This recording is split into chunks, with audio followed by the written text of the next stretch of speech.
اور democratic progressive آزاد party کے chairman Ghulam نبی آزاد نے پلوامہ میں دہشت گردوں کے ہاتھ ایک مزدور کے قتل پر اپنی ناراضگی کا اظہار کیا۔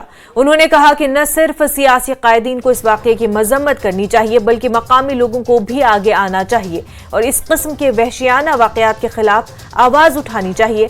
آزاد نے کہا کہ ہمارے معاشرے میں ایسے واقعات کی کوئی گنجائش نہیں ہے۔ افسوس کی بات،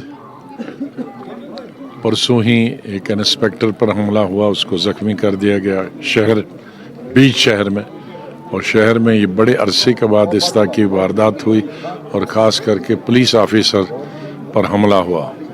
لیکن آج یہ جو ہماری اسٹیٹ سے، ہمارے خطے سے باہر والے دوسری ریاست کے جو مزدور تھے ان کا قتل ہوا، یہ بہت ہی افسوس کی بات ہے۔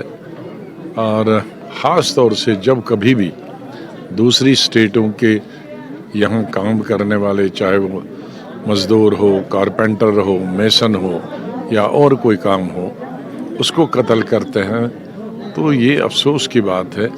اگر ہم اس طرح کا قتل ان کا کرتے رہیں گے تو یہاں کوئی نہیں آئے گا۔ اس لیے نہ صرف ہمیں بلکہ کشمیری عوام کو کم کرنا چاہیے۔